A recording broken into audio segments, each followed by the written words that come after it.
జర్జరీభూతం అయిపోతుందిగా, తల ముగ్గుబుట్టు అయిపోతుందిగా, నవనాడులు కృంగిపోతాయిగా, గడగడలాడిపోతుందిగా శరీరం. అప్పుడు ఇంకా చావకుండా కూర్చుని ఏమిటి ప్రయోజనం? ఎన్నాళ్ళు సింహాసనానికి తాను అలా కాపలా? వారసులు లేరు, పరిపాలన మాత్రం సాగుతూ ఉంటుంది. అటువంటి ఒడిలిపోయినటువంటి బుట్టలో ఎన్నాళ్ళు ఉంటాను? విడిచిపెట్టేయాలిగా. కాబట్టి తాను ఈ విషయాల గురించి ఆలోచించకుండా నేనైతే ప్రతిజ్ఞ విడిచిపెట్టను, ఇంకా మిగిలిందంటావా నీ ఇష్టం, ఏం చేసుకుంటావో చేసుకో. ఆనాడు మీ నాన్నగారేగా అడిగారు నీకు పుట్టిన బిడ్డలకి రాజ్యం ఇమ్మని. అందుకని మీ నాన్నగారిని అడుగు ఇప్పుడు పిలిచి అని కూడా అనొచ్చు, దెప్పి పొడిచే లక్షణం ఉంటే.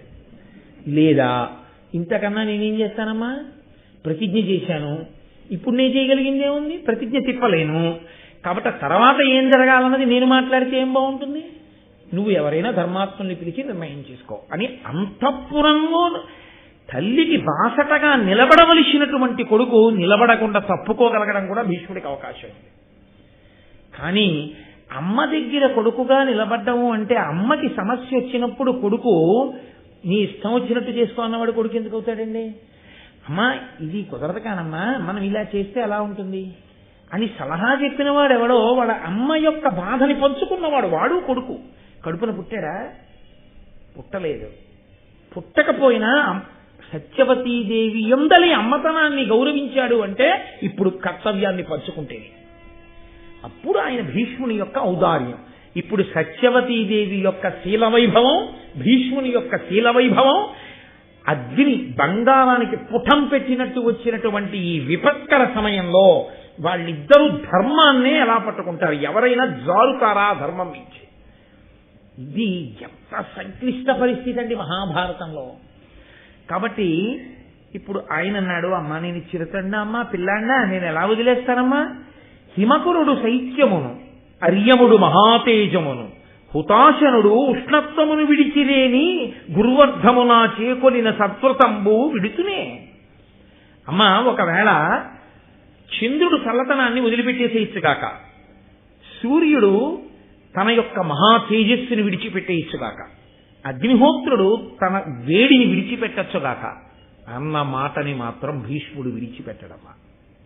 కాబట్టి నేను ఒక మాట అంటే ఆ మాట నుంచి తిరుగుడు పడడం అన్నది లేదు. కాబట్టి నేను నా శపథాన్ని మార్చుకోవడము అనేటటువంటి పరిస్థితి లేదు. కాబట్టి సమస్యకి ఉన్నటువంటి రెండు పరిష్కారములలో ఒక పరిష్కారం వైపు తలుపులు మూసేశాడు భీష్ముడు. తాను వివాహము చేసుకొనడు, తన సింహాసనం మీద కూర్చొనడు. కాబట్టి తన వైపు నుంచి రాజప్రతినిధిగా ఆ సింహాసనం మీద కూర్చునేవాడు వచ్చేంత వరకు రక్షణ చేసి అప్పజెప్పడం వినా తాను ఆ వంశాభివృద్ధికి తిన్నగా బిడ్డల్ని కని ఏదో పాత్ర పోషించడం అనేది కుదరదు చెప్పేశాడు. ఇక మిగిలిన అవకాశం ఏముంది? అంబిక అంబాలిక ఉన్నారు, వాళ్ళకి భర్తలు లేరు. అటువైపు నుంచి ఏమైనా అవకాశం ఉంటుందా? లోకము కాదు అక్కడ ప్రశ్న. ధర్మమునకు అతిక్రమణ కాకూడదు. ధర్మాతిక్రమణము కాకుండా సంతానమును పొంది, సామాన్యం కాదు, ద్వాపరయుగం అండి, ఎంతమంది ధర్మాత్ములు, ఒకరు కాదు ఇద్దరు కాదు. ప్రశ్న వేరు, అదేమిటయా అని. అసలు సరి అయిన చరిత్ర తెలియకుండానే పెద్ద భార్య కుమారుడికి రాజ్యం అంగీకరించారు. ప్రతీపుడి విషయంలోనే అంగీకరించలేదు. ప్రతీపుడికి ఇస్తానంటే ఆ రెండవ వాడికి, అటువంటిది పెద్దవాడికి ఇస్తానంటే అటువంటిది ఇప్పుడు కొత్తగా అంబికకి అంబాలికకి భర్తలు లేకుండా కలిగే సంతానాన్ని సింహాసనం మీద కూర్చోబెడతానంటే ప్రజలు అంగీకరిస్తారా? ఋషులు అంగీకరిస్తారా? ఎవరు అంగీకరిస్తారు? పైగా అది ధర్మం అవుతుందా? కాబట్టి అసలు ధార్మికమైన మార్గం ఉన్నదా? ఏదో సంతానం కాదు.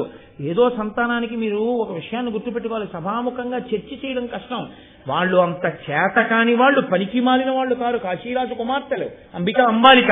కాశీరాజు ఒప్పుకుంటాడా? లోకం ఒప్పుకుంటుందా? చంద్రవంశంలో ఇంకింతకన్నా అప్రతిష్ఠ ఉంటుందా? సింహాసనాన్ని వదిలిపెట్టేయడం మంచిది.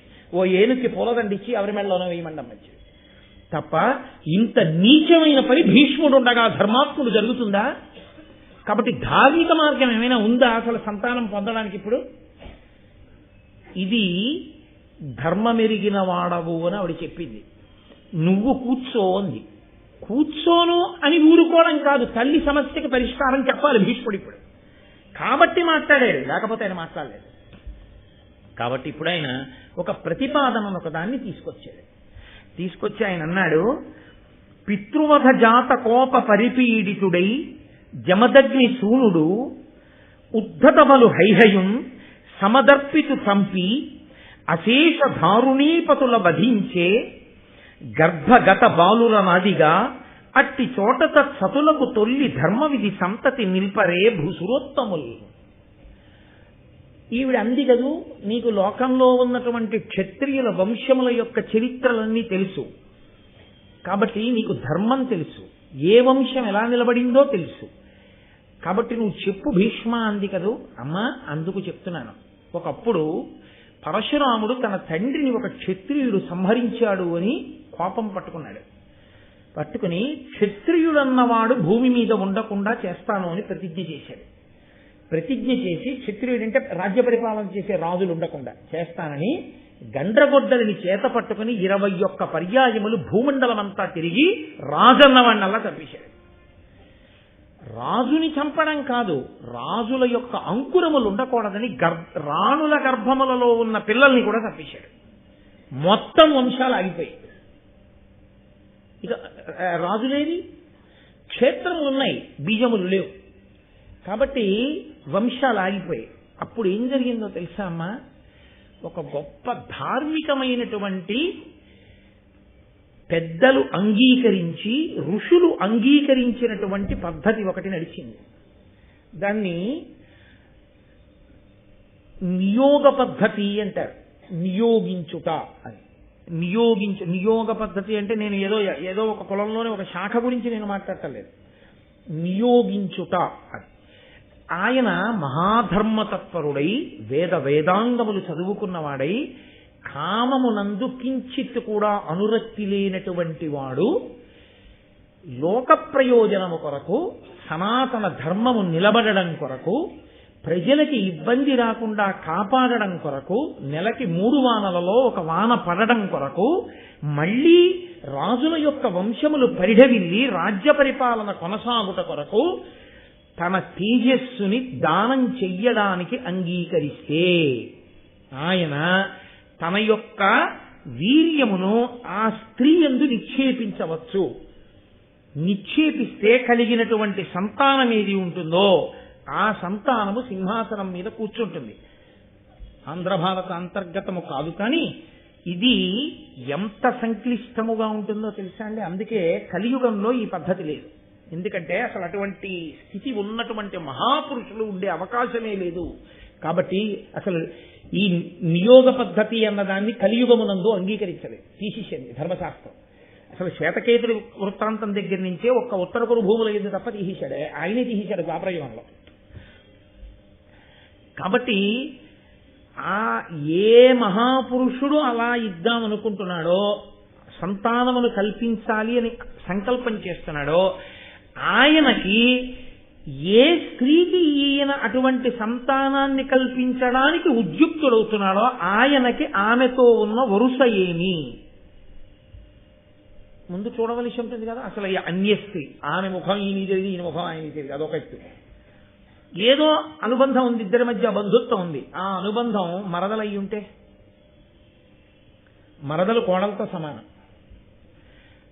అన్నదమ్ముడు మరణిస్తే ఆమె విధవరాలైతే ఇక సంతానం లేకపోతే వంశం ఆగిపోతుంటే, అలాంటప్పుడు ఉత్తముడైనటువంటి వేదం చదువుకుని అసలు కామస్పర్శ లేనటువంటి ఒక మహాపురుషుడు తన వీర్యదానములు చేసి వంశమును కల్పించవచ్చా అంటే, ఇక్కడ ఇద్దరూ పతనమైపోయి ఆ వంశమంతా నశించిపోతుంది. ఎప్పుడో తెలుసా అండి, గదిలోకి వెళ్లే ముందు కానీ గదిలోంచి బయటకు వచ్చాక కానీ ఇక ఆమె యందు ఆ తలంపు ఆయనకు ఉండకూడదు. గదిలో ముందు నించున్నప్పుడు మరదలన్న భావనే, గది బయటికి వచ్చేశాక ఇక మరదలే. ఒక్క సంతానమును కృప చేసిన సమయంలో మాత్రం ఉదారుడై కామోపభోగము కొరకు కాకుండా మాత్రమే తేజోదానము చేయగలిగిన వాడై ఉండాలి. అందుకే ఆవు నీతిని ఒంటి నిండా రాసేసుకుంటారు అని చెప్పింది. ఇక నేను దీన్ని అంతకన్నా విడమర్చి సభాముఖంగా మాట్లాడడం నాకు ఇష్టం లేదు. ధర్మ సంబంధమైన విషయాన్ని ఒక గంభీరమైన స్థితిలో మీరు అర్థం చేసుకోవడానికి నేను అంతవరకు ప్రతిపాదన చేశాను. కాబట్టి అటువంటి స్థితిలో మహాపురుషులు అటువంటి వారు కామోపభోగము కోరని వారైతే మొదటి అవకాశం ఏదో తెలుసా? సుక్షత్రియుడు జన్మించేది ఎప్పుడు అంటే, ధర్మము తప్పని స్థితి ఎప్పుడు కలుగుతుందంటే, ఆ వంశంలో ఆమె యొక్క భర్త చనిపోయి ఉన్నప్పుడు ఆమెకి బావగారి వరస కానీ మరిది వరస కానీ ఉన్నవాడెవరైనా మహాధర్మాత్ముడై గొప్ప బ్రాహ్మీమయమూర్తి అయిన వాడయ్యున్నవాడు ఉంటే దేవరన్యాయం అంటారు. ఆయన అలా సంగమిస్తే, అందుకే కామోపభోగం అనేది ఏది ఉండదు అందులో, కేవలము వీర్యప్రధానం అంతే. అలా చేయగలిగితే వంశము నిలబడుతుందమ్మా. ఋషులు తప్పు పట్టరు, ధర్మము చెడదు. లోకంలో పరిపాలన చేసిన రాజవంశములన్నీ ఒకనాడు పరశురాముడు చంపగా ఆ తర్వాత వచ్చినటువంటి వంశములన్నీ బ్రాహ్మణ దత్తములే అలా వచ్చాయి. కాబట్టి లోకము తప్పు పట్టలేదు. కాబట్టి అలా కుదురుతుందేమో లోతుగా విషయ పరిశీలనాన్ని వృద్ధ బ్రాహ్మణులతో వృద్ధులైనటువంటి కుల పెద్దలతో చర్చించు అన్నది. ఎంత మర్యాద చూడండి, ఎంత ధర్మమో చూడండి. తల్లి సమస్యని తాను పంచుకోవాలి. ఇప్పుడు వచ్చిన సమస్య సామాన్యమైన సమస్య కాదు, దీనికి పరిష్కారం దొరకాలి. వెంటనే ఆవిడ కూడా అంత ఉదారురాలై సమాధానం చెప్పాలి కదండి. ఆయన ఇంకొక ఉదాహరణ ఒకటి చూపిస్తూ ఒక విషయాన్ని మాట్లాడాడు. ఒకానొకప్పుడు ఉతధ్యుడు అనేటటువంటి మహర్షి యొక్క భార్య అయినటువంటి మమత యందు బృహస్పతి వచ్చి ఆమెతో మాట్లాడి తన వరాన్ని అపేక్షిస్తున్న సమయంలో ఆమె గర్భంలో ఉండేటటువంటి బిడ్డడు బృహస్పతిని తిరస్కరించినప్పుడు ఆయన నీవు అంధుడవుతావని శపించాడు. ఆ కారణం చేత ఆ ఉతధ్యుని యొక్క భార్య కడుపులో ఉన్నటువంటి పిల్లవాడు అంధుడిగా పుట్టాడు. తమస్సు అంటే చీకటి. ఇక పుట్టినదాదిగా సరిపోయే వరకు పుట్టుగురుడివాడు కాబట్టి ఆయన్ని దీర్ఘతముడు అని పిలిచారు. కానీ ఆయనకి ఎలా అబ్బిందో, కళ్ళు లేకపోయినా స్వరం కదండి, విని కదా నేర్చుకుంటారు వేదం. మహావేద పండితుడైపోయాడు, గొప్ప వేద పండితుడైపోయాడు. ఆ వేద పండితుడైతే ఆయన వివాహం చేసుకున్నాడు. ఆయనకి గౌతముడు అని పేరు కలిగినటువంటి కుమారుడితో సహా చాలా మంది కొడుకులు కలిగారు. చాలా మంది కొడుకులు కలిగిన తరువాత ఒక రోజున ఆయన భార్య ప్రద్వేషిణి అనబడేటటువంటి భార్య ఆయన్ని విసుక్కుంది.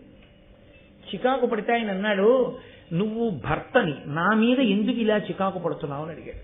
అడిగితే ఆవిడంది, పతియు భరించుగావున భర్తయ్యే, భామ భరింపబడునుగాన భార్యయ్యే, తరగ అవి మనయందు వీడ్బడియే, నిన్ను నేను ఎల్లకాలము భరింతుగాన. లోకంలో ఆడదాన్ని భరిస్తాడు కాబట్టి భర్త అంటారు, భర్త చేత భరింపబడుతుంది కాబట్టి భార్య అంటారు. కానీ మన విషయంలో తేడా అయింది. నువ్వు పుట్టుగురుడివాడివి, అందుకని నీకు అన్నం పెట్టడం నిన్ను పోషించడం నా పని అయింది కాబట్టి నేను భర్తనయ్యాను, నువ్వు భార్య అయ్యావు నిజానికి. కానీ లోకంలో నువ్వు భర్త నేను భార్య అంటున్నారు. అందుకే నాకు అసహ్యం. నువ్వు నన్ను భరించింది ఏంటి? ఎప్పుడూ నిన్ను భరించడమే నాకు సరిపోతుంది. గుడ్డివాడివి, ఎందుకు పడికిరావు, ఏమీ వెళ్ళలేవు, ఏమీ చెయ్యలేవు, ఆ వేదం చదువుకుంటూ కూర్చుంటావు. ఎవరైనా సంతోషించి నీకేమైనా చేతిలో పెట్టారా దక్షిణ, అది వాడి పనికి వస్తుందంతే అని ఆమె ద్వేషించి మాట్లాడి కోపంగా మాట్లాడితే ఆయన ఆ రోజున మొత్తం స్త్రీ జాతికి ఒక శాపవాక్కు విడిచిపెట్టాడు. అప్పటి వరకు స్త్రీ జాతి యందు భర్త మరణించిన 5వ తనానికి సంబంధించినటువంటి చిహ్నములను విడిచిపెట్టడం అనేది లేదు. దీర్ఘతముడు ఇచ్చినటువంటి శాపం దగ్గర నుంచే పరిస్థితిని మార్చవలసి వచ్చింది. ఆయన ఆ రోజు క్రోధంతో అన్నాడు ఒక్క మాట. ఎప్పటి దీర్ఘతముడు, ఒక్కొక్క ఋషి అన్న మాట ఎంత దూరం పెడుతుందో చూడండి. ఆయన అన్నాడు, ప్రతిహీనలైన భామన లతిధనవంతులయ్యు కులజలయ్యును అనలంకృతలయ్యడు మాంగల్య రహితలయ్యడు గుణ ప్రవృత్తి ఇదియు మొదలుగా. ఎంత చేతకాని వాడైనా, ఎంత పనికి మాలిన వాడైనా భర్త ఉన్నంత కాలమే 5వ తనానికి సంబంధించిన చిహ్నాలు. ఎంత గొప్పదైనా, ఎంత ఐశ్వర్యవంతురాలైనా, ఎంత గొప్పదైగా పుట్టినా భర్త మరణిస్తే 5వ తనానికి సంబంధించిన చిహ్నములను ఆడది విడిచిపెట్టుగాక. కాబట్టి నేను శాపవాక్కు విడిచిపెడుతున్నానన్నాడు. అది ఒక్క భార్యతో సరిపోయిందా? నన్ను నువ్వు ఇలా ద్వేషించావు కాబట్టి, భార్య భర్త అన్న మాట పెట్టి మాట్లాడావు కాబట్టి, ఇది సమస్త స్త్రీ పురుష జాతికి అన్వయం అవుతుంది కాబట్టి నేను స్త్రీ జాతినంతటినీ శపిస్తున్నానన్నాడు. నిస్సందేహంగా అది ధూర్తతనంతో కూడిన శాపవాక్యే. నేనేమి వెనకేసుకురాను. అంటే మహాతపోనిష్టాగరిష్ఠులైనటువంటి వ్యక్తులు అవధిలేని కోపాన్ని ప్రదర్శిస్తే ఒక్కొక్కసారి అంత దారుణమైన స్థితిలో ఏర్పడతాయని, నువ్వు అలా కోపాన్ని పొందకు అని చెప్పడానికి దీర్ఘతముని యొక్క వృత్తాంతం ఒకటి. ఆవిడికి ఒళ్ళు మండింది. నీళ్లలో తోసేస్తే తండ్రిని చంపిన పాపం, తోసేయమన్నందుకు భర్తను చంపిన పాపం వస్తాయి. వెదురు కర్రలు కట్టి నీళ్లలో వదిలేయండిరా వీళ్ళది. వెదురు కర్రల మంచె మీద కూర్చోబెట్టి, కళ్ళు లేవుగా, వెదురు కర్రల చేతులకి కాళ్ళకి కట్టి ప్రవాహంలో వదిలేశారు కొడుకులు. పో, ఎక్కడికి పోతావు, తేలుతూ పోలాగా. నిన్ను అడ్డుకునేవాడు ఆదుకునేవాడు కనబడ్డావు. ఇప్పుడు నిన్ను ఎవరు భరించాలో తెలుస్తుంది. ఇదే శాపం నువ్వు ఇచ్చేది అని నీళ్లలో వదిలేశారు. ఆయన ఏం చేశాడు? ప్రవాహంలో వెళ్తున్నాడో, మొసలుందో, తిమింగలం ఉందో, ఏది ఉందో తెలియదుగా. అందుకని ఏదో అయ్యోయ్ బాబోయ్ అని కేకలేయడం మానేసి చక్కటి స్వరంతో భయం అంటూ వేయడానికి అసలు కళ్ళంటూ ఉంటారు. భయం ఎందుకు? ఇంకా కళ్ళు లేని దానికి ఎదురుకుండా ఏముందని భయపడాలి కనుక. కాబట్టి హాయిగా వేదం చదువుకుంటూ పోతున్నాడు ఆ నీళ్ల మీద. అలా చాలా రోజులు ప్రయాణించి వెళ్ళేటప్పటికీ ఆ నదీ ప్రవాహంలో బలి అనబడేటటువంటి ఒక రాజుగారు కనబడ్డాడు. ఆయన నదికి స్నానానికి వచ్చి గంగా తీరంలో ఈ వెళ్ళిపోతూ స్వరం చెప్తూ వేదంతో వెళ్ళిపోతున్న వాడిని చూసి, అబ్బా ఎంత గొప్ప వేద బ్రాహ్మణుడు రా, మహానుభావుడు, ఎలా వెళ్ళిపోతున్నాడు రా నీళ్ల మీద, ఎవర్రా ఎదురుకరలు కట్టేసిన వాడు తీసుకురండి అన్నాడు. ఆ భటులు వెళ్ళి తీసుకొచ్చారు. అయ్యయ్యో, ఇంత వేదం చదువుకున్నారు, ఇంత ధూర్తతనంగా మిమ్మల్ని నీళ్ల మీద వదిలేసిన వాళ్ళు ఎవరన్నా, నా కర్రలు విడిపించి ఇంటికి తీసుకెళ్ళి అమ్మా, భీష్ముడు చెప్తున్నాడు తల్లికి. ఆయన భార్య పేరు సుదేష్ణ. విరాటపురంలో వచ్చే సుదేష్ణ కాదు, సుదేష్ణ. ఆమెకి సంతానం లేదు. ఆయన అడిగాడు ఈ బ్రాహ్మణుణ్ణి, దీర్ఘతముణ్ణి, నీవు వేదం చదువుకున్నవాడివి, నీకు ఇప్పుడు కామస్పర్శ లేనివాడివి, తేజోవంతుడివి, నీ వలన నా భార్యకి కుమారులు కలగాలని అడిగాడు. కానీ మలినమైన శరీరంతో ఉన్న ఈయన్ని చూసి అసహ్యమేసి ఆ రాజుగారి భార్య సుదేష్ణ కళ్ళు లేనివాడు కాబట్టి ఆమెకి బదులు దాదిని పంపేది. 11 మంది పిల్లలు పుట్టారు. రాజుగారు నాకు 11 మంది సంతానం కలిగారని సంతోషించాడు. కళ్ళు లేకపోయినా వేదం చదువుకున్నవాడు, గొప్ప ఆంతర్దృష్టి ఉన్నవాడు, ఇది అంత శక్తి ఉన్నవాడైతే ద్వాపర యుగంలో దానికి అనుమతించారు. ఆయన అన్నాడు, వాళ్ళు నీ బిడ్డలు కారు, నీ దాది కుమార్తెకి పుట్టారు. కోమలి అనబడేటటువంటి ఆ దాది కుమార్తెకి పుట్టారు. కాంక్షీవ్రతులు మొదలైనటువంటి పిల్లలు వాళ్ళందరూ.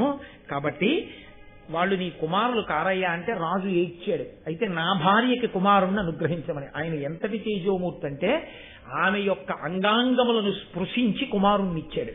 ఆ కుమారుణ్ణి ఇచ్చిన కారణం చేత అంగుడు అని పేరొచ్చింది ఆ సుదేష్ణ కుమారుడికి. కాబట్టి అమ్మా, లోకంలో ఇటువంటి విపత్కర పరిస్థితి ఏర్పడి క్షేత్రము మిగిలిపోయి భర్త లేకపోతే, అటువంటప్పుడు ఉత్తమ క్షత్రియులు రాజ్య పరిపాలన కొరకు వంశం నిలబడాలి. కాబట్టి తేజోవంతులైన బిడ్డల్ని పొందడానికి, లోకాన్ని రక్షించడానికి మార్గాన్ని స్వీకరించిన దృష్టాంతములున్నాయి. కాబట్టి అటువంటి బ్రాహ్మణుడు దొరుకుతాడా? అంతటి తేజోమూర్తి కామస్పర్శ లేనివాడు ఉన్నాడా? ఆవిడంది, నాయనా, ఎప్పుడో మీ నాన్నగారి శంతన మహారాజు గారితో నాకు వివాహం జరగడానికి పూర్వం పరాశర మహర్షి వలన నాకు సద్యగర్భంలో వ్యాసుడన్న కొడుకు పుట్టాడు. నా కన్యాత్వం చెడలేదు వరం వల్ల. నేను మీ తండ్రికి భార్యనయ్యాను. అదిగో ఆ వ్యాసుడున్నాడే, ఆ వ్యాసుడు నాకు వరం ఇచ్చాడు. నేను తలుచుకుంటే వస్తాడు, కనపడతాడు. ఆ వ్యాసుడు ఇప్పుడు బంధుత్వం చేత బావగారవుతాడు అంబికా అంబాలికి. దేవరన్యాయము అంటారు. విధవలై బావగారులో మరుదులో మిగిలి ఉంటే, ఆ బావగారుల మరుదులలో అంతటి బ్రహ్మతేజోవంతుడుంటే, అటువంటి ఆయన వీర్యదానము చేత సంతానముల కంటే దేవరన్యాయం చేత పుట్టినటువంటి బిడ్డలు వంశంలో పుట్టిన వారి కింద లెక్క, వారి సింహాసనం మీద కూర్చోవచ్చు, పితృపిండాలు పెట్టచ్చు. కాబట్టి నేను ఆ వ్యాసుణ్ణి పిలుస్తాను అంది. వ్యాసుడికి వ్యామోహం కాదు, వ్యాసుడు తానుచ్చి కోరుకున్నది కాదు. ఈవిడ ఈవిడ చెప్పగానే వ్యాసుడున్న దిక్కుకి భీష్ముడు నమస్కారం చేస్తే మహానుభావుడు వచ్చాడు. ఆ వ్యాసుడు సామాన్యమైనటువంటి తేజోమూర్తి కాదు. నీలగిరీంద్ర శృంగమున నిర్మలమైన సువర్ణవల్లరీజాలమువోని పింగళ విశాల జటాచయమొప్పగా వచశ్రీలలితుండు వచ్చి నిలచన్ హరినీల వినీల విగ్రహారాలవతుల్ వెలుగంగా పరాశరసూనుడు తల్లి ముందటన్. నల్లటి పర్వతం మీద ఓ మెరుపులు ఉంటే ఎలా ఉంటుందో అలా నల్లటి వాడు, ఎర్రటి జటలతో మెరిసిపోతున్నవాడు, లోకానికి పలుకొచ్చే పలుకులు చెప్పగలిగిన వాడు, బ్రహ్మనిష్టాగరిష్ఠుడు, పుట్టుక చేత 4 వేదములు నేర్చుకుని పుట్టినటువంటి వాడు, 4 వేదములు విభాగం చేసినవాడు, అష్టాదశ పురాణములకు కర్త, మహాతేజోమూర్తి, కృష్ణద్వైపాయనుడు, సాక్షాత్ నారాయణాంశ సంభవుడు, గురువులకు గురువు, బ్రహ్మనిష్టాగరిష్ఠుడైనటువంటి వ్యాసుడు బావగారిగా అనుబంధాన్ని కలిగి ఉన్నాడు. కాబట్టి ఆయన ప్రత్యక్షమయ్యాడు. ప్రత్యక్షమైతే అప్పుడు ఆ భీష్ముడితో, ఆ వ్యాస భగవానుడితో సత్యవతీదేవి తన కష్టాన్ని చెప్పుకుంది. ఈ భీష్ముడు ప్రతిజ్ఞ చేశాడు ఆయన సత్యవాక్యాన్ని దాటడం. కాబట్టి ఇప్పుడు ఆయన సింహాసనం మీద కూర్చోడు, వివాహం చేసుకోడు, బిడ్డలు పుట్టరు. నా కుమారులిద్దరూ మరణించారు, అంబిక అంబాలిక మిగిలి ఉన్నారు. సింహాసనానికి వారసు లేడు, వంశానికి నలుసు లేదు. కాబట్టి ఇంత సంక్లిష్ట పరిస్థితి వచ్చింది. ధృతిమీయనుజుండైన విశ్రుతుడైన విచిత్ర వీర్యు సుక్షేత్రములన్ సుతులంబడయము కులమవిరత సంతతి నెగడ దేవర న్యాయమునన్. నాయన విచిత్ర వీర్యుని యొక్క చిత్రాంగతుడు అసలు పెళ్ళవకుండా చచ్చిపోయాడు. కాబట్టి విచిత్ర వీర్యుని యొక్క భార్యలున్నారు, అంబిక అంబాలిక.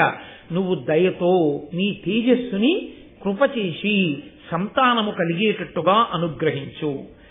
ఆ సంతానము లేకపోతే ఏమిటి అంటావేమో, నీకు తెలియని ధర్మం కాదు.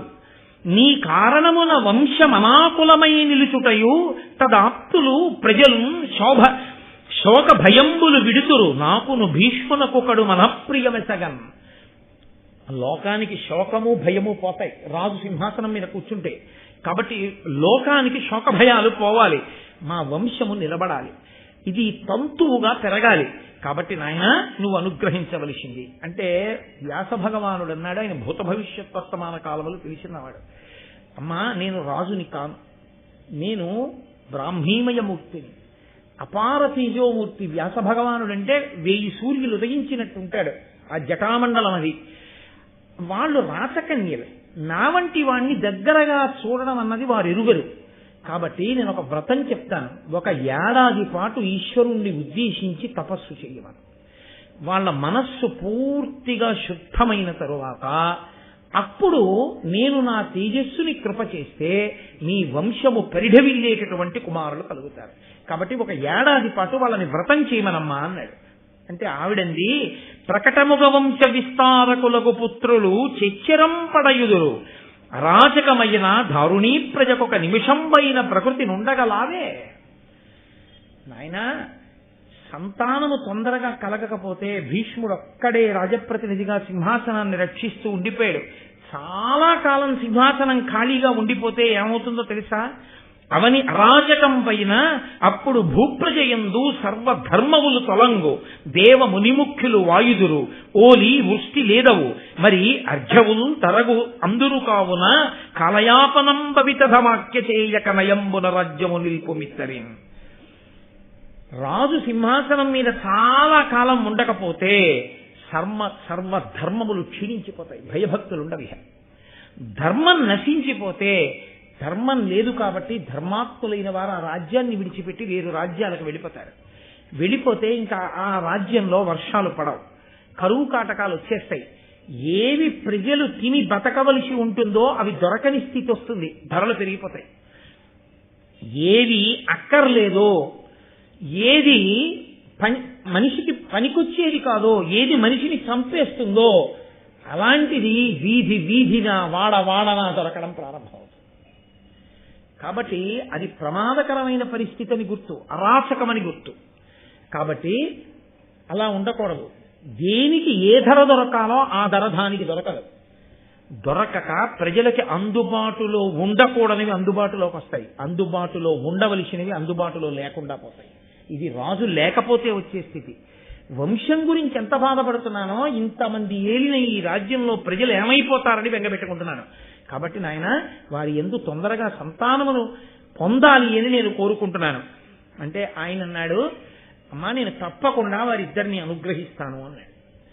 అంబికని ఈవిడ వెళ్ళి ధర్మం చెప్పింది, బలవంతం చేయడం కానీ, లేకపోతే ఏదో శాసించి సంతానాన్ని పొందమనడం కానీ కాదు. సత్యవతీదేవి ధర్మం చెప్పి, ఇవాళ నేను ఎలా కోడలనో మీరు కూడా కోడళ్ళు, ఏది ధర్మమో భీష్ముడితో బ్రాహ్మణులతో కుల పెద్దలతో నిర్ణయించి ఈషన్మాత్రము ధర్మ వ్యతిరేకము కాదని తెలిసి అంతటి మహాపురుషుడు అదృష్టవశాత్తు వ్యాసుడిగా నా కడుపున పుట్టి ఉన్నాడు కాబట్టి బావగారు అయ్యాడు. లేకపోతే దేవరన్యాయంలో పుట్టడానికి మీకు బావగారులు మరుదులు లేరు. భీష్ముడు భీష్మించి ఉన్నాడు కాబట్టి మీరు ప్రహృష్ట హృదయముతో సంతానములు కనండి అని అడిగింది. అంబిక అంబాలిక అంగీకరించారు. మహానుభావుడైనటువంటి వ్యాస భగవానుడు అంబికని చేరుకున్నటువంటి సమయంలో అకస్మాత్తుగా వ్యాసుణ్ణంత దగ్గరగా చూసిన అంబిక బిత్తరపోయి, అంతటి తేజోమూర్తి, అంతటి జటామండలం, అంతటి తేజస్సు, అంత నల్లటి శరీరం ఆయన్ని చూసి భయపడిపోయి అంతటి తేజోమూర్తి నెరగని అమాయకురాలు కన్నులు గట్టిగా మూసుకుంది. ఆయన తల్లితో అన్నాడు, అమ్మా నేను అందుకే ఏడాది వ్రతం చేయడం మంచిదని చెప్పాను. నీ కోడలు భయపడి కన్నులు గట్టిగా మూసుకుంది, నా తేజస్సుని తట్టుకోలేకపోయింది. ఆ కారణం చేత జాత్యంధుడైన వాడు, పుట్టుకతో కన్నులు లేనివాడు పుడతాడమ్మా అని చెప్పాడు. అంటే ఎంత దూరం చెప్పగలిగాడో చూడండి. మహాభారతంలో నేను వేదిక మీద కూర్చుని చెప్పలేకపోతున్నాను కానీ కొన్ని విషయాలు స్త్రీ పురుషుల యందు ప్రహృష్ట హృదయులైతే తప్ప సత్సంతానము కలగదు. క్షేత్రమునందు వైకవ్యము సంతానమునందు పొందుతుంది. అందుకే గర్భిణి అయిన స్త్రీ ప్రసన్న హృదయంతో సంతోషంగా ఉండేటట్టు ఉంచుతారు. అత్తవారు కూడా మొదటి కాన్పులో ఇంట్లో ఎందుకు ఉంచుకోరో తెలుసా అండి? అంత ప్రేమ లేక కాదు. ఆ తల్లి దగ్గర ఏం పెరిగిందో, ఆ తల్లి ఏం పెట్టిందో, ఏమి స్వతంత్రంగా ఉంటుందో మనమే వెళ్ళి బెంగపెట్టుకున్నప్పుడు అలా చూద్దాం. అంతేకాని ఆ అమ్మ దగ్గరే ఆ సంతోషంతో అక్కడ అలా గడపని.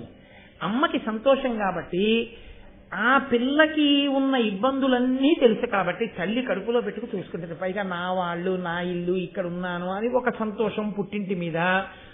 భర్త వచ్చి మాట్లాడుతూ, అత్తమామలు వెళ్ళి మాట్లాడుతూ ఆ సంతోషంగా ఉంటే ఆ ప్రహృష్ట హృదయం మంచి సంతానం లోపల పెరిగేటట్టుగా తేజోకారణం అవుతుందని పుట్టింటికి పంపేవారు. ఆ ప్రసవ సమయానికి 5వ నెల 6వ నెల వచ్చేటప్పటికి పుట్టింటికి చేరేవారు.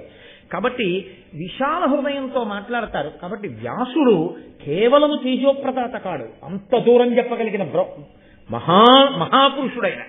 కాబట్టే ఆయన అమ్మా ఈమె కడుపున జాత్యంధుడు పుడతాడమ్మా అన్నాడు. సంతానం అన్నది రాజ్యము కొరకు మాత్రమే కాదు. ఆ తేజోప్రదానం జరిగినప్పుడు ఒకరు మాత్రమే సంతానమును పొంది రెండవ వారు సంతానమును పొందకపోతే నేను అమ్మను అనలేకపోయానన్న బెంగ ఉండిపోతుంది, బాధ ఉండిపోతుంది. 2 ఈమె భయపడిపోయింది అంటే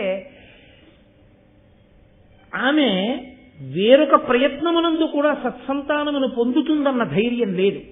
అందుకని అంబాలికని అభ్యర్థించింది సత్యవతీదేవి. అంగీకరించిన అంబాలిక దగ్గరికి వ్యాస భగవానుడు వెళ్ళాడు. ఆయన తేజోమయమైన స్వరూపాన్ని చూసి ఈవిడ కన్నులు మూసుకోకపోయినా మనసు వెలవెలపోయింది ఆవిడకి. అమ్మ బాబోయ్ ఏమి తేజస్సు! అంత దగ్గరగా చూసేటప్పటికీ అప్పుడు ఉద్విగ్నతకి లోనైపోయింది. వ్యాసురుడు తేజోప్రజానం చేసి బయటికి వచ్చి అన్నాడు, అమ్మా ఆమె ప్రహృష్ట హృదయ కాదు, వెలవెలబోయింది నన్ను చూసి. కాబట్టి అతి తెల్లని శరీరం ఉన్నవాడు పుడతాడమ్మా అన్నాడు. పాండు రోగమున్నవాడు పుడతాడని భారతంలో లేదు. అతి తెల్లని వర్ణం ఉన్నవాడు పుడతాడు, చాలా అందగాడు అని తర్వాతే వర్ణించారు నన్నయ్య గారు. కాబట్టి అతి తెల్లని వర్ణంతో, పాండు వర్ణంతో పుడతాడమ్మా, వెలవెలబోయింది కాబట్టి ఆవిడ అన్నాడు. అలాగే ఆవిడికి పాండురాజు గారు పుట్టాడు. తేజోప్రదాన సమయమునందే నిర్ణయించేశాడు ఎటువంటి సంతానం పుడుతుందో. తదనంతర కాలమునందు బలవన్మద నాగాయుత బలయుతుడు సుతుండు పుట్టే ప్రజ్ఞాచక్షుండలగుడు ధృతరాష్ట్రుండా లలనకు అంబికకు కురుకుల ప్రవరుండై. ఆయన 10,000 ఏనుగుల బలం కలిగినటువంటి వాడిగా, కళ్ళు లేకపోయినా బుద్ధి అనబడేటటువంటి కన్ను మాత్రం చాలా గట్టిదున్నవాడై అంబికకి కుమారుడిగా ధృతరాష్ట్రుడు పుట్టాడు. అలాగే అంబాలికకును గుణరత్నాంబుధి పాండుర విరాజితాంగుడు ప్రభవించన్ పాండురాజు కురువంశంబు ప్రతిష్ఠింప ధర్మ సర్వజ్ఞుండై. అంబాలిక యందు వివర్ణమును పొంది, అంటే వివర్ణమనగా అతి తెల్లని రంగుతో పాండురాజు గారు జన్మించారు. వంశోద్ధారకుడు, మహానుభావుడు, గుణములకు నిధి, మహాబలవంతుడైనటువంటి వాడు పాండురాజు పుట్టాడు. ఇప్పుడు 2 కుమారులు జన్మించారు. కానీ సత్యవతీదేవి యొక్క గొప్పతనం ఎక్కడుందో తెలుసా అండి? ఆమె ఒక్క మాట కోడలను అనలేదు. ఇది ఎంత తప్పు చేశావమ్మా, ఎంత బ్రతిమాలి తీసుకొచ్చానమ్మా, వ్యాసుడి కర్మ కాలిపోయా వచ్చాడు. ఆయన కర్మ కాలిందా, ఆయన కోరుకున్నదా, ఆయనే కామాతురుడైతే ఆయనే వివాహం చేసుకోగలడు. కానీ మన వంశాన్ని నిలబడం కోసం తేజోప్రదానం చేశాడు. అటువంటి వాడు దగ్గరకు వచ్చినప్పుడు కన్నులు మూసుకున్నావా, ఎంత పొరపాటు చేశావు, ఇప్పుడు అంధుడు పుట్టాడు అని ఒక్క మాట కోణల్ని అనలేదు. బిడ్డని కడుపులో పెట్టుకున్న తల్లి ఎలా కాపాడుతుందో కోడల్ని అత్తగారు అలా కాపాడవలసి ఉంటుంది. అంతేకాని కోడలి మీద అయిందానికి కాందానికి పెత్తనం వహిద్దాం అనుకున్నది అత్తగారు కాదు. కోడలు అంత పెద్ద పొరపాటు చేసినప్పుడు కూడా ఒక్క మాట అనకుండా కడుపులో పెట్టుకుందే ఆవిడత్తగారు. భారతం విన్నప్పుడు సత్యవతీదేవి గురించి తెలుసుకున్నప్పుడు అత్తగారంటే ఎలా ఉండాలో నేర్చుకోవాలి. అది అత్తగారితనం అంటే. కడుపులో పెట్టుకోవడం అత్తగారితనం కానీ బజార్న పారేయడం అత్తగారితనం కాదు. కాబట్టి అటువంటి మహాతల్లి ఆ పాండురాజు ధృతరాష్ట్రుడు పుట్టాడని కోడళ్ళని మందలించలేదు. కానీ ఆవిడ బెంగ పెట్టుకుంది. ఎందుకు బెంగ పెట్టుకుందంటే, ఏ తెల్లటి వర్ణం వాడో ఓ కొడుకు పుట్టాడు, బానే ఉంది అంబాలిక విషయం. పాపం ఇప్పుడు అంబిక విషయంలోకి వచ్చేటప్పటికి ధృతరాష్ట్రుడు పుట్టాడు, గుడ్డివాడు పుట్టాడు. ఇప్పుడు భర్త పోయాడని ఒక ఏడుపు, కొడుకు పుట్టాడు కానీ గుడ్డివాడు సింహాసనం మీద కూర్చోలేడని ఒక ఏడుపు. ఇలాంటి కొడుకుని కని అలాంటి భర్తని పొంది అయ్యో నేనే పాడైపోయానని ఈ అంబిక బాధపడుతుందేమో. పెద్ద భార్య యొక్క సంతానం కాబట్టి ఉన్న వాళ్లలో ఇంకొక కొడుకు తేజోవంతుడు పుడితే ఆ అధికారం ఏదో ఆవిడికే దక్కితే, ఆ తమ్ముడు ఈ అన్నని జాగ్రత్తగా పొదివి పట్టి అయ్యో పాపం అన్నయ్యకి కళ్ళు లేవని రక్షించుకోగలిగిన వాడైతే అంబికకి మనశ్శాంతి కలుగుతుందని ఆలోచించింది సత్యవతి. ఎంత ఉదార హృదయరాలు చూడండి ఆవిడ. ఆయన కర్మ అండి వ్యాస భగవానుడికి. అమ్మకి వరం ఇచ్చాడు పుట్టినప్పుడు, అమ్మా నువ్వు పిలిస్తే వస్తానమ్మా, నీవు ఏ జరిగినా నీకు ఉపకారం చేస్తానమ్మా అన్నాడు. అందుకు అమ్మ మాటకి కట్టుబడిపోయాడు వ్యాసుడు. ఆవిడ మళ్లీ ప్రార్థన చేసింది, వ్యాసుడిని మళ్లీ వచ్చాడు, అమ్మా ఏమాజ్ఞ అన్నాడు. ఆయన తెలిసి జరిగిందో తెలియక జరిగిందో పెద్ద పొరపాటు జరిగిపోయింది, జాత్యంధుడు పుట్టాడు, ఆ అంబిక పరిస్థితి ఏమిటి, కాబట్టి నువ్వు ఇంకొక్క మారు అంబికని అనుగ్రహించు. ఆయన అన్నాడు, అమ్మ నీ కోరిక మేరకు ఎదర పెద్ద పెద్ద ఇబ్బందులు రాకుండా తప్పకుండా నేను అంబికని అనుగ్రహిస్తాను. ఇప్పుడు అంబిక సంక్షోభం పొందింది. ఇతపూర్వం నేను ఆయన్ని దగ్గరగా చూసినప్పుడు భయపడిపోయి కళ్ళు మూసుకున్నాను. మళ్లీ రెండవ మాట నేను ఆయన్ని చూసినప్పుడు ఏం భయపడినా, తెల్లబోయినా, కళ్ళు మూసుకున్నా, ఆయన తేజస్సుని చూసినప్పుడు సహించలేకపోయినా, ప్రహృష్టమైన మనస్సుతో నిలబడలేకపోయినా మళ్లీ ఏ ప్రమాదం వస్తుందో అని హడిలిపోయి ఆయన తేజస్సు గురించి ఆలోచిస్తే చాలు కంగారు పడిపోయి అది అత్తగారితో చెప్పి ఉంటే బాగుంటుంది. అక్కడ పొరపాటు చేసింది. చెయ్యడానికి కూడా వెనకాతల ఏదో ఉంటుంది కదండి, కదలికకి ఈశ్వరుడు ఉంటాడు కదా. ఆవిడ ధైర్యము కలిగినటువంటి ఒక దాసిని పిలిచి, ఎవరు అంబికో ఎవరో అంబాలికో నిజంగా గట్టిగా కళ్ళు తెరిచి చూసినవాడు కూడా కాడు వ్యాసుడు. అందుకు కాదుగా కావలసింది ఆయనకి ఏమిటంటే ఆ వంశాన్ని నిలబెట్టడం ఒక్కటే ఆయన ప్రయోజనం, అంతకు తప్ప ఆయన ఏ భోగమును కోరినవాడు కాడు. ఆయన ఒక్కసారి ఆ తేజోదానం చేశాడా అంతే, ఇక మరదలుగానే చూడగలడు. ఆయన అంతటి ఉదారుడు, అందుకు అటువంటి మహానుభావుడు కాబట్టి అర్హుడయ్యాడు. ఇప్పుడు ఆవిడ భయపడి దాసికి తనలా అలంకారం చేసింది. అలంకారం బట్టి రాసకన్య అనుకున్నారు, రాజు భార్య అనుకున్నారు. ఆవిడ్ని గదిలోకి ప్రవేశపెట్టింది. ఆవిడనుకుంది, ఏమి భోగం పట్టిందిరా నాకు, నా జన్మాంతరంలో వ్యాస భగవానుడికి కొడుకుని కన్నమే. అసలు ఎవరికీ చెల్లదది. అసలు వ్యాసుడికి కొడుకుని కనడానికి క్షేత్రవడం ఏంటి? ఎవరికి చెల్లుతుంది? అది అసంభవం, ఒక్కనాటికి సాధ్యం కాదు.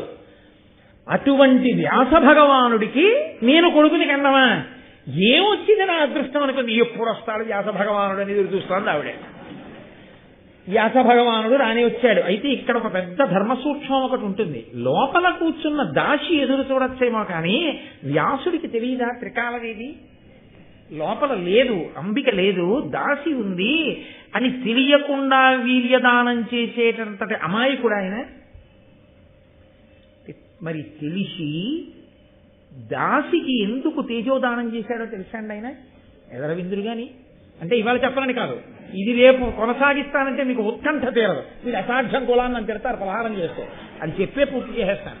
కాబట్టి ఇప్పుడు ఆయన తేజోదానం చేశాడు. ఎవరికి? ప్రహృష్టమైనటువంటి మనసున్నటువంటి దాసికి. ఆవిడికి మహాబలాఢ్యుడు, గొప్ప రాజనీతి తత్పరుడు, మహాతేజోమూర్తి విదురుడు జన్మించాడు. కానీ అంబాలికకి కొడుకు కాడు. కాబట్టి రాజ్యాధికారానికి అర్హత పొందకుండా పోయాడు. ఎందువల్ల ఇలా జరగవలసి వచ్చింది? దీనికి వెంటనే మళ్ళీ మహానుభావుడు వ్యాసుల వారు మనకు అందిస్తారు. మాండవ్యుడు అని ఒక మహర్షి, ఆయన మహానుభావుడు బ్రహ్మర్షి. అటువంటి వాడు తీర్థయాత్రలు చేసి చేసి చేసి చేసి ఒక రాజ్యంలోకి ప్రవేశించి అక్కడ మౌనవ్రతాన్ని పూనాడు. మౌనవ్రతాన్ని పూలి 2 చేతులు పైకెత్తి తపస్సు చేస్తున్నాడు. చిత్రంగా ఉంటాయి పరమేశ్వరుడు యొక్క నిర్ణయాలు, కదలికలు. ఆ రాజుగారి అంతఃపురంలో దొంగతనం చేసినటువంటి దొంగలు ఆ ధనాన్ని పట్టుకుని పారిపోతూ మాండవ్యుడు తపస్సు చేసిన ప్రదేశం దగ్గరికి వచ్చి ఆయన ఉన్నటువంటి కుటీరంలో పడేశారు. పడేసి దాక్కున్నారు. భటులు తరువుకొచ్చి ఈయన్ని అడిగారు, దొంగలికి వెళ్ళారా, ఎవరు నువ్వని అడిగారా చీకట్లో. ఆయన మౌనవ్రతంలో ఉన్నాడు, మాట్లాడలేదు. ధనం కనబడింది, దొంగలు కనబడ్డారు. వాళ్ళు ఈయన కూడా దొంగేనని పెడరెక్కలు విరిచి కట్టి రాజు దగ్గరికి తీసుకెళ్లారు. రాజు దొంగల్ని శిక్షించడంతో పాటుగా ఈయనకి శూలారోహణ శిక్ష వేయించాడు. శూలారోహణం అంటే ఒక శూలాన్ని తిరగేసి పాతి పెడతారు. మీకు తేలిగ్గా అర్థమైపోవాలంటే కొబ్బరి బొండాలు విద్య గుణపం. గుణపాన్ని చూడండి, తిరగేసి పెడతారు, పైకి సూదిగా ఉన్న మొలస్తుంది, కొబ్బరి బొండం ఒలుస్తారు, అలా పెడితే శూలం అంటారు. ఇప్పుడు ఎవడు దోషం చేశాడో ఆ వ్యక్తిని తీసుకెళ్లి దాని మీద కూర్చోబెడతారు.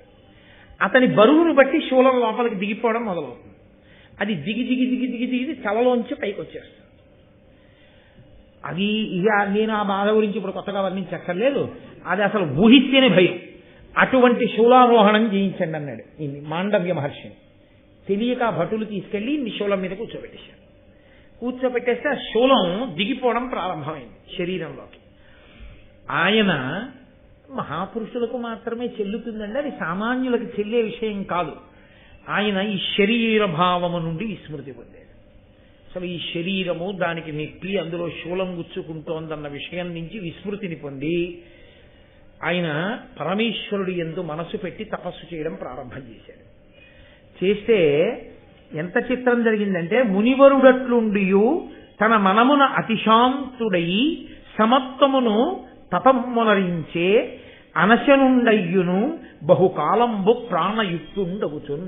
చాలా కాలం ప్రాణాలతోటే ఉండి తినకుండా తాగకుండా అలాగే దాని మీద శూలం మీద ఉంటే ఆ శూలం దిగుతూ దిగుతూ దిగుతూ దిగుతూ అప్పటికే ఏడింపులైపోయిన మనిషి కాబట్టి అది దిగుతూ కంఠం దాకా వచ్చేసింది.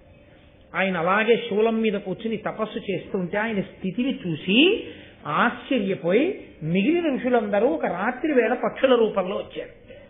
వచ్చి అసలు మహానుభావ, శూలారోహణం చేయిస్తే దేహభ్రాంతి లేకుండా అలా బ్రాహ్మీమయమూర్తిమై ఎలా ఉండగలిగావు? కలియుగంలో భగవాన్ రమణులు లేరండి ఆ స్థితిలో. పాతాళలింగం దగ్గర తపస్సు చేస్తే తొడల కింద తేళ్లు జర్రిలు చేరి కొరికేస్తే మాంసం ముక్కలు ఊడిపోయి నెత్తురు కారి అట్టలు కడితే ఆయన అలాగే తపస్సులో ఉండిపోయారు ధ్యానమునందు. ఎప్పుడో కాదు, కలియుగంలో అరుణాచలంలో భగవాన్ రమణులు అటువంటి తపస్సు చేశారు మహానుభావుడు. చంద్రశేఖర పరమాచార్య స్వామి వారు ఇలా వీపుని ఒక గోడకి ఆంచి సమాధిలోకి వెళ్ళిపోయారు ఒకప్పుడు. వెళ్ళిపోతే ఆ చెదపురుగులు చీమలు ఆయన వీపంతా కొరికేసాయి. కొరికేస్తే ఆయన కొంతసేపటికి బహిర్ముఖులయ్యారు. బహిర్ముఖులైతే అప్పటికే నెత్తుటి చుక్కలు పైకి చిమ్మింది శరీరం. ఆయన ఇలా ఒంగుని శిష్యుల్ని పిలిచి అన్నారు, చెదపురుగులు నా శరీరాన్ని కొరికాయా చూడండి అన్నారు. అంటే వాళ్ళు వచ్చి చూస్తే అయ్య బాబోయ్ ఎన్ని చెదపురుగులు అని కొట్టయిపోయారు. ఆయన అన్నారు, కొట్టకండి కొట్టకండి, అలా కొడితే చనిపోవు, అంతటా ఈశ్వరుడు అంతర్బహిష్యత సర్వం వ్యాప్య నారాయణ స్థిత. ఈ బంగారం ముట్టుకోవడానికి ఉపయోగించే శ్రావణం ఉంటుందే, దాని మొనలకి దూదులు కట్టి జాగ్రత్తగా గట్టిగా నొక్కకుండా ఒక్కొక్క చెదపురుగుని తీసి పక్కకి మళ్ళీ గోడ మీద వదిలేయండి అన్నారు. ఈలోగా మిగిలిన చెదపురుగులు కొరికేవా అన్నారు. కొరికితే కొరకనివ్వండి, తప్ప అవి మరణించడానికి వీల్లేదు, ఒక్కొక్క దాన్ని తీసేయండి అన్నారు. అని ఆయన వంగి కూర్చుంటే చెదపురుగులు నెత్తురు చిమ్మెట్టు కొరికేస్తుంటే ఆయన్ని శిష్యులు అలాగే శ్రావణంతో తీశారు చెదపురుగుల్ని. ఆయన వీపంతా కొరికేసి పుల్లమయమైపోయింది. సాయంకాలం స్నానం చేసి అనుష్ఠానానికి వెళ్ళిపోయారు. మహాపురుషులే. అందుకే మహాపురుష స్థితిని పొందాలి, కానీ దాన్ని మనం అనుకరిద్దామంటే కుదిరే విషయం కాదు.